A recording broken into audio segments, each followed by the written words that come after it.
నమస్తే, welcome to hash tag you. నేను మీ Rajesh. So ఇప్పుడు తెలంగాణ రాష్ట్ర రాజకీయాల్లో బీఆర్ఎస్ పార్టీకు, కవితకు నువ్వా నేనా అన్న తీరుగానే కొంత రాజకీయం సాగుతోంది. అంటే ఇప్పుడు బీఆర్ఎస్ పార్టీలో ఒక రకంగా ప్రశ్నించడమే కొంత నేరంగా పరిగణిస్తోంది బీఆర్ఎస్ పార్టీ.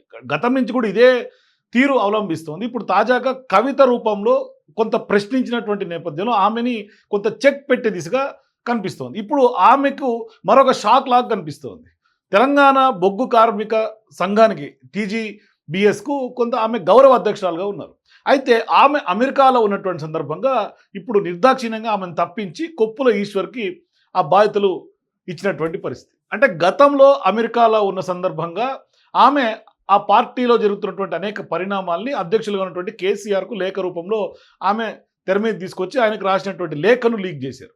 సో ఇప్పుడు ఆమె మరొక్కసారి అమెరికాలో ఉండగా ఆమె ప్రమేయం లేకుండానే మరోవైపు ఆ పార్టీకి సంబంధించినటువంటి కొంత కుట్రగానే ఇప్పుడు తెలంగాణ జాగృతి కానీ లేకుంటే తెలంగాణ కవిత యొక్క ఫాలోవర్స్ కూడా అభివర్ణిస్తున్నటువంటి పరిస్థితి. అంటే ఈ జరిగినటువంటి తీరు జనరల్ బాడీ మీటింగ్ లేకుండా కొత్త నియామకాన్ని తీసుకురావటం, ఈమెను పూర్తిగా వైదొలగకుండానే ఆయన్ని తీసుకురావటం అనేది ఇక్కడ కొంత చర్చనీయాంశంగా మారుతుంది. సో ఇప్పుడు బీఆర్ఎస్ పార్టీలో ఏం జరుగుతుంది అంటే అమెరికాకు వెళ్ళక ముందు కూడా ఆమె స్వయంగా కేసీఆర్ని కలిశారు, తన కొడుకుని తీసుకెళ్లి మరి ఆశీర్వాదం ఇప్పించిన తర్వాత అమెరికాకు పంపించారు.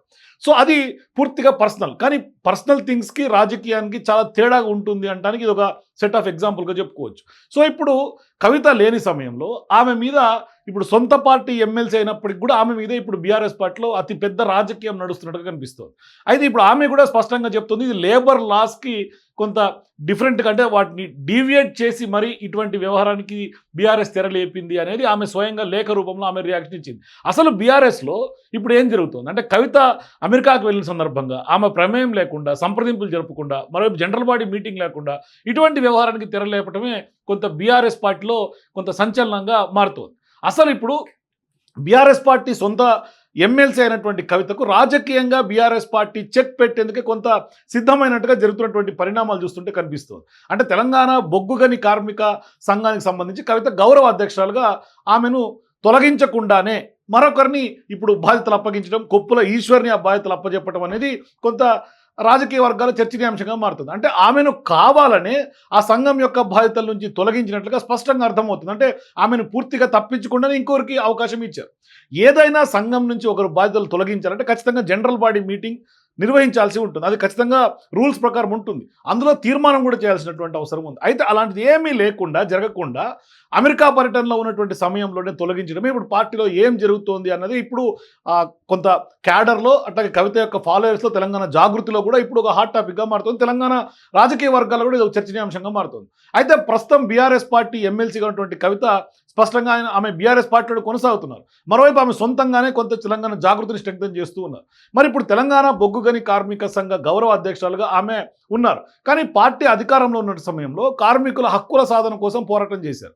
మరి కేంద్రం బొగ్గు గనుల వేలం వేయకుండా కూడా అడ్డుకున్నారు. మరి ఆ సంఘం యొక్క కృషి అని చెప్పుకోవాలి. మరి నాడు సీఎంగా ఉన్న కేసీఆర్తో మాట్లాడి సింగరేణి కార్మికుల సమస్యలకు పరిష్కారం కూడా ఆనాడు కవిత చూపించారు. అంతేకాదు వరంగల్లో ఈ ఏడాది ఏప్రిల్ 27వ తారీఖు జరిగినటువంటి పార్టీ రజతోత్సవ సభకు కూడా జన సమీకరణలో కూడా చాలా కీలకమైనటువంటి భూమిక ఆ సంఘం ద్వారా పోషించారు. ఇవన్నీ ఒక ఎత్తు అయితే ఇప్పుడు ఆమెను తొలగించడమే మరో చర్చకు దారితీసినటువంటి పరిస్థితి. అంటే సింగరేణికి చెందినటువంటి అన్ని డివిజన్లలో కూడా ఈ కార్మిక సంఘ నేతలతో సమావేశాలు నిర్వహిస్తూ మరోవైపు ప్రభుత్వంలో ఉన్నటువంటి వైఫల్యాలను కూడా ఎండగట్టారు. సో ఇప్పుడు కేంద్రం సింగరేణి కార్మికులకు వ్యతిరేకంగా నిర్ణయాలు తీసుకుంటే పోరాట బాటను కూడా పడుతున్నటువంటి సందర్భాలు ఉన్నాయి. అంటే ఎప్పటికప్పుడు కార్మికులు సైతం అలర్ట్ చేస్తూ ఉన్నారు. అటు ఈ సంఘంతో పాటుగా ఇటు జాగృతి అట్లాగే సింగరేణి కమిటీలను కూడా ఏర్పాటు చేసి మరింత పటిష్టం చేయాలనే అంశంలో కూడా కవిత కొంత ముందుకు వెళ్తూ ఉన్నారు. మరి ఇప్పటికే వరంగల్ సభ పైన కేసీఆర్కి బీఆర్ఎస్ పార్టీ అధినేతకు ఆమె కొంత పర్సనల్గా రాసినటువంటి లేఖ లీక్ అయింది. ఆమె అది కూడా అమెరికా పర్యటనలో ఉన్న సందర్భంగానే. కానీ ఇప్పుడు కవిత పైనే కుట్రలతోటే లీక్ చేశారన్న ప్రచారం కొంత రాష్ట్ర రాజకీయ వర్గాలు జోరందుకుంది. కానీ ఇప్పుడు ఆ లేఖ గురించి మరొకసారి కవిత కూడా స్పష్టం చేశారు. ఆమె ఇచ్చినటువంటి లేఖలో కూడా, పెట్టినటువంటి ట్వీట్లో కూడా స్పష్టంగా కనిపిస్తుంది. అంటే ఆ లేఖ ఎవరు లీక్ చేశారనేది కూడా స్పష్టంగా చర్యలు తీసుకోకుండా ఇప్పుడు ఇటువంటి వ్యవహారాన్ని తెర మీద తీసుకురావటం, మరోవైపు చుట్టూ దయ్యాలు ఉన్నాయని కూడా ఆమె ఘాటు విమర్శలు కూడా చేశారు అమెరికా నుంచి రాగానే.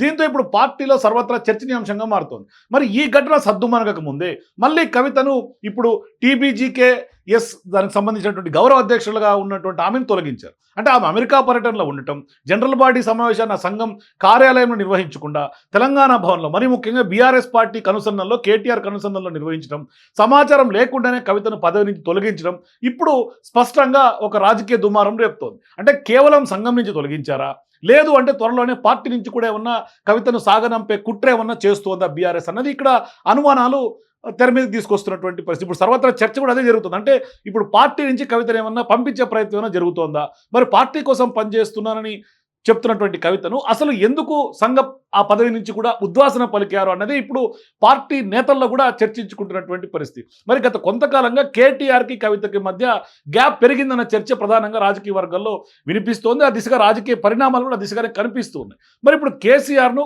కాళేశ్వరం కమిషన్ విచారణకు సంబంధించి హాజరు కావాలని నోటీస్ ఇచ్చినటువంటి సమయంలో కూడా పార్టీ వర్కింగ్ ప్రెసిడెంట్ కేటీఆర్ తీవ్రంగా స్పందించలేదని, మరోవైపు నిరసన కూడా కనీసం కార్యకర్తలు కార్యక్రమాలు కూడా చేపట్టలేదనేది మీడియా ముఖంగానే కవిత స్పష్టంగా ప్రశ్నించినటువంటి పరిస్థితి. మరోవైపు ఆమె కూడా స్వయంగా నిరసన కూడా చేసినటువంటి పరిస్థితి. దాంతో కొంత ఆల్రెడీ ఉన్నటువంటి గ్యాప్ మరింత పెరిగిందనే ప్రచారం రాజకీయ వర్గాల్లో ఊపందుకుంది. అంటే మొన్న రాఖీ సందర్భంగా కూడా ఆమె కేటీఆర్కు రాఖీ కడతారని కవిత ప్రకటించినటువంటి నేపథ్యంలో ఆయన స్పష్టంగా హైదరాబాద్లో అందుబాటులో లేకుండా వెళ్ళిపోవడం తీవ్ర చర్చకు దారితీసింది. ఇప్పుడు కేటీఆర్ ఆదేశాలతో ఆయన కనుసన్నల్లోనే ఏదైతే ఈ సింగరేణి కార్మికులకు సంబంధించినటువంటి ఆ సంఘం యొక్క గౌరవ అధ్యక్ష పదవిని కూడా కవితను తొలగించినట్లుగా ప్రచారం జరుగుతున్నటువంటి నేపథ్యంలో, అంతేకాకుండా జూలై 16న ఇన్ఛార్జిగా కొప్పుల ఈశ్వర్ని ప్రకటించినటువంటి కేటీఆర్ ఈ నెల 20న తెలంగాణ భవన్లో జరిగినటువంటి సమావేశంలో గౌరవ అధ్యక్ష పదవిని కూడా ఆయనకు అప్పచెప్పినటువంటి పరిస్థితి.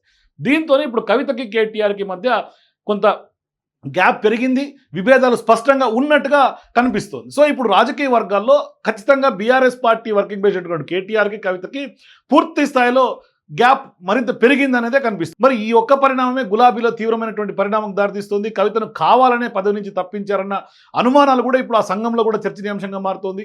ఆమె అనుచరులు కూడా ఇదే అభిప్రాయం వినబడుతోంది. మరి బీఆర్ఎస్ అధికారంలో ఉన్నటువంటి సమయంలో 10 ఏళ్లు సింగరేణి కోసం పనిచేశారని, కార్మికుల హక్కుల కోసం నిరసన కార్యక్రమాలు కూడా చేపట్టారని, లాభాల్లో కార్మికులకు వాటాను సైతం సాధించారని ఇప్పటికే పలువురు సింగరేణి కార్మికులు కూడా చెప్తున్నటువంటి నేపథ్యం. మరి కవిత పైన కక్షాదింపులో భాగంగానే ఇప్పుడు గౌరవ అధ్యక్ష పదవి నుంచి తొలగించారని కూడా కొంత మండిపడుతున్నటువంటి సందర్భాలు కూడా ఉన్నాయి. అయితే ఇటువంటి వ్యవహారం ఒక పక్క జరుగుతున్నటువంటి నేపథ్యంలో ఇప్పుడు జరిగినటువంటి వ్యవహారం అయితే కవితకు ఒక రకంగా అమెరికా పర్యటనలో ఉన్నటువంటి నేపథ్యంలో షాక్ ఇచ్చినట్టుగా స్పష్టంగా అర్థమవుతుంది. అంటే ఇప్పుడు లేఖ అప్పట్లో రిలీజ్ చేయటం, ఇప్పుడు మరొకసారి ఆమె అమెరికాలో ఉన్నప్పుడు అప్పుడు అమెరికాలో ఉన్నారు, ఇప్పుడు అమెరికాలో ఉన్నారు, అప్పుడు కూడా లేఖ లీక్ చేసి కవితను డ్యామేజ్ చేసే ప్రయత్నం జరిగింది అనేది స్పష్టంగా అర్థమవుతుంది. మరి ఇప్పుడు ఖచ్చితంగా మరి ఆ లేఖను కేవలం కవితను అట్లాగే కవిత చేసినటువంటి వ్యాఖ్యలనే బూచిగా చూపించి బీఆర్ఎస్కి కొంత వ్యతిరేక వర్గంగా కవితను చిత్రీకరించే ప్రయత్నం జరిగింది. కానీ ఆ లేఖను ఎవరు లీక్ చేశారన్న దాని మీద ఇప్పటిదాకా చర్యలు లేవు, ఆ దిశగా చర్చలు కూడా లేవు బీఆర్ఎస్లో. సో ఇదే ఇప్పుడు అనుమానాలకు తావిస్తుంది. మరోవైపు ఇదే అంశం సంబంధించి ఈ గౌరవ అధ్యక్షులుగా తప్పించినటువంటి కవితను తెలంగాణ జాగృతి నుంచి ఒక లేఖ విడుదల చేసింది. అంటే ఆమె రియాక్షన్గా స్పష్టంగా చెప్పుకోవచ్చు. ఆమె వర్షన్ కూడా ఒకసారి చూసే ప్రయత్నం చేద్దాం. సో ఇప్పుడు తెలంగాణ జాగృతి నుంచి ఆమె కూడా ఒక లేఖ రిలీజ్ చేశారు. ఏంటంటే తెలంగాణలోని 4 ఉమ్మడి జిల్లాల పరిధిలో ఉన్నటువంటి సింగరేణి బొగ్గుగని కార్మికులకు మీ కల్వకుంట్ల కవిత నమస్కరించి వ్రాయింది ఏమనగా, అన్నదమ్ములు అక్కచెల్లెలారా, తెలంగాణ బొగ్గుగని కార్మిక సంఘం గౌరవ అధ్యక్షులుగా 10 ఏళ్ల పాటు మీకు సేవ చేసుకునే అవకాశం నాకు దక్కడం అదృష్టంగా భావిస్తున్నాను. ఈ 10 ఏళ్ల కాలంలో టీబీజీ కేఎస్ గౌరవ అధ్యక్షులుగా ప్రతి కార్మిక కుటుంబంలో ఒక సోదరిగా మీకు సేవలు అందించాను. బుధవారం హైదరాబాద్లోని బీఆర్ఎస్ పార్టీ కార్యాలయం నిర్వహించిన సమావేశంలో ఏదైతే ఈ సింగరేణి కార్మికుల సంఘానికి సంబంధించి గౌరవ అధ్యక్షులుగా ఎన్నికైన శ్రీ కొప్పుల ఈశ్వర్ గారికి శుభాకాంక్షలు. కార్మిక చట్టాలను విరుద్ధంగా పార్టీ ఆఫీస్లో ఈ ఎన్నిక నిర్వహించడం సాంకేతికంగా తప్పా ఒప్ప అనే అంశాలను పక్కన పెడితే రాజకీయ కారణాలతోటే ఈ ఎన్నిక జరిగినట్లుగా తెలుస్తోంది. సో కవిత స్పష్టంగా చెప్తోంది ఇక్కడ ఖచ్చితంగా రాజకీయ కారణాలు అంటే కవిత మీద గులాబీ పార్టీ కుట్రగా లేకుంటే కక్షాదింపుగా చూడాల్సినటువంటి అవసరం ఉంది. మరీ ముఖ్యంగా లేబర్ రూల్స్కు విరుద్ధంగా ఆ పార్టీ ఆఫీస్ కాకుండా ఇప్పుడు తెలంగాణ భవన్లో మీటింగ్ నిర్వహించడమే కొంత అభ్యంతరకరంగా స్పష్టంగా అర్థమవుతుంది.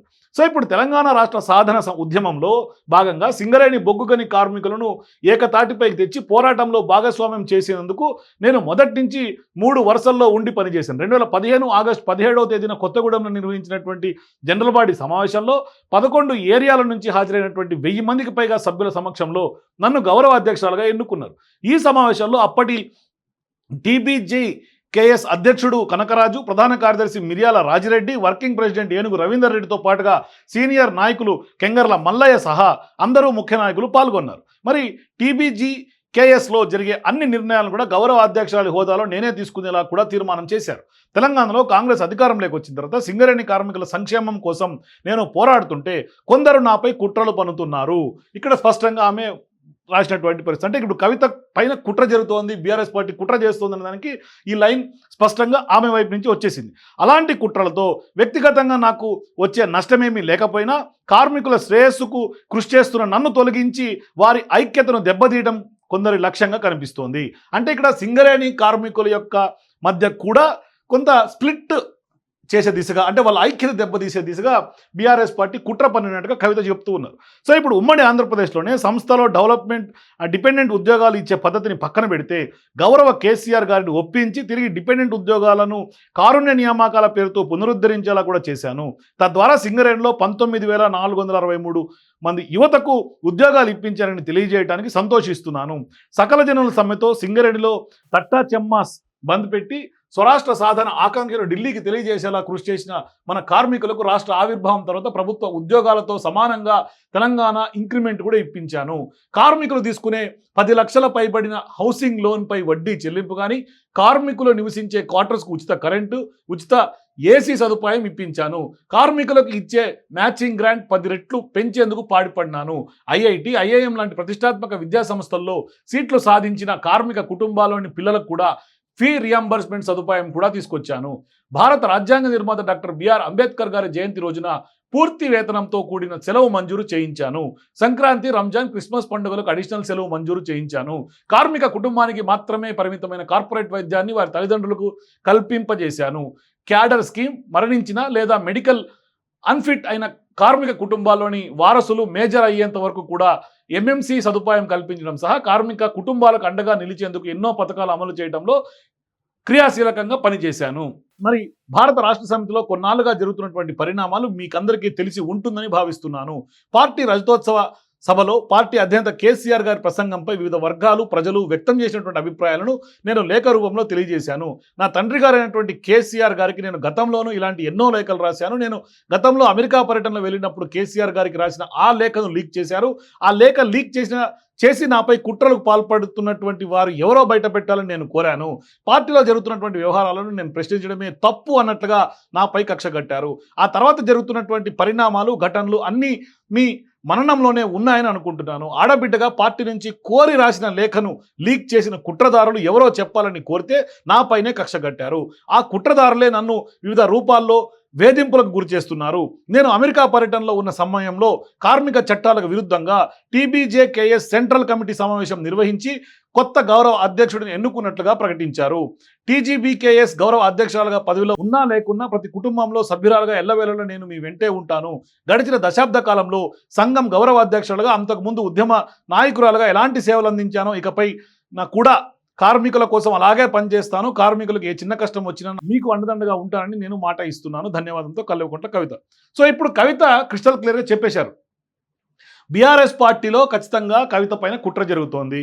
మరోవైపు ఆమె బీఆర్ఎస్ పార్టీలో జరుగుతున్నటువంటి పరిణామాలను, వ్యవహారాలను, ప్రజలు అనుకుంటున్నటువంటి అభిప్రాయాలను, మనోగతాలను కేసీఆర్ దృష్టికి తీసుకెళ్లడం, పార్టీలో జరిగినటువంటి పరిణామాలను ప్రశ్నించడం, దాంతో ఇప్పుడు ఖచ్చితంగా ఆమె మీద కుట్ర జరుగుతోంది. బీఆర్ఎస్ పార్టీలోని కుట్ర జరుగుతోంది. ఖచ్చితంగా ఇప్పుడు ఈ వ్యవహారం చూస్తుంటే ఆమెకు చెక్ పెట్టే దిశగా, ఆమెను తప్పించే దిశగా, పార్టీ నుంచి బయటికి పంపించే దిశగానే కొంత రాజకీయంగా అడుగులు పడుతున్నాయి అనటంలో ఎటువంటి అతిశయోక్తి లేదు.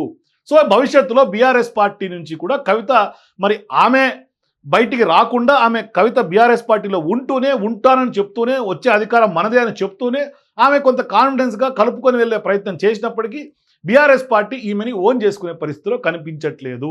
మరోవైపు స్పష్టంగా ఆమె రాఖీ కడతానని, కేటీఆర్కి కడతానని గతంలో మీడియా ముఖంగా ప్రకటించిన, మరి ఆమెను కాదనుకొని ప్లస్ ఆమెకు అందుబాటులో లేకుండా ఆయన వెళ్ళిపోయినటువంటి పరిణామాలు కూడా మనం ఈ సందర్భంగా గుర్తు చేసుకోవాలి. సో ఇప్పుడు జరుగుతున్నటువంటి పరిణామాలన్నీ చూస్తుంటే బీఆర్ఎస్ పార్టీలో ప్రశ్నించడమే తప్పు అన్నట్లుగానే జరుగుతోంది పరిణామాలన్నీ కూడా. మరి ఒక రకంగా ఇంటర్నల్గా రాసినటువంటి లేఖను, కేసీఆర్కి స్వయంగా పంపించినటువంటి లేఖను, ఆ లేఖను రిలీజ్ చేయటమే కాకుండా ఇప్పుడు కవితనే కొంత ప్రశ్నించినటువంటి కవితని, జరుగుతున్నటువంటి పరిణామాలను చెప్పినటువంటి కవిత పైన ఇప్పుడు కుట్రపూరితమైనటువంటి ఒక విధానం ఖచ్చితంగా బీఆర్ఎస్ పార్టీలో స్పష్టంగా కనిపిస్తుంది. సో అందుకనే ఇప్పుడు ఆమె అమెరికా పర్యటనలో ఉన్నప్పుడు, ఆమె అందుబాటులో లేని సమయంలో ఇక్కడ తెలంగాణ భవన్లో మీటింగ్ ఏర్పాటు చేయడం, ఆ మీటింగ్లో ఆమెను గౌరవాధ్యక్షులుగా తప్పించడం, కొత్తగా కొప్పుల ఈశ్వర్కి కొంత ఆ బాధ్యతలు స్వీకరించడం, అది ముఖ్యంగా తెలంగాణ భవన్లో మీటింగ్ జరగడం అనేది ఇక్కడ స్పష్టంగా అర్థమవుతుంది. మొత్తం మీద ఎటువంటి పరిణామాలు దారితీసినా ఖచ్చితంగా కవితకి బీఆర్ఎస్ పార్టీకి కొంత ఎండ్ కార్డు పడే రోజులు దగ్గరకు వచ్చినాయని చెప్పుకోవాలి. మరి కవిత తెలంగాణ జాగృతిని మరింత స్ట్రెంగ్తన్ చేసుకుంటూ ముందుకు అడుగులు వేస్తారా, లేదంటే ఆమె కొత్త పార్టీ వైపు అడుగులు వేస్తారా? ఆమె ఎప్పుడు అమెరికాకు వెళ్ళినా ఒక సంచలనంగా రాజకీయ వర్గాలు చర్చనీయాంశంగా మారుతోంది. మరి కవిత అడుగులు రాజకీయంగా ఏ వైపు ఉంటాయి? మరి బీఆర్ఎస్ కనీసం మొన్న కేసీఆర్తో ఫామ్ హౌస్కి వెళ్ళి కలిసిన సందర్భంగా కూడా ఆమె ఎట్లా ఉంది, ఏం జరుగుతుంది రాజకీయంగా అని కవితను అడిగిన సందర్భంగా కూడా ఆమె బుక్కబెట్టి ఏడ్చింది వాళ్ళ తండ్రి ముందు, కేసీఆర్ ముందు అనే వార్తలు పెద్ద ఎత్తున సోషల్ మీడియాలో వైరల్గా మారినాయి. నిజంగా ఏడ్చిందా, లేకుంటే అక్కడ జరిగినటువంటి డిస్కషన్స్ ఏంటి అనేది తెలియదు. కానీ బయట జరిగినటువంటి ప్రచారం అయితే ఆమె ఏడ్చుకున్నారు, జరిగినటువంటి పరిణామాలని తండ్రి ముందు బోరున విలిపించారు, ఇది బయటకు వచ్చినటువంటి ప్రచారం.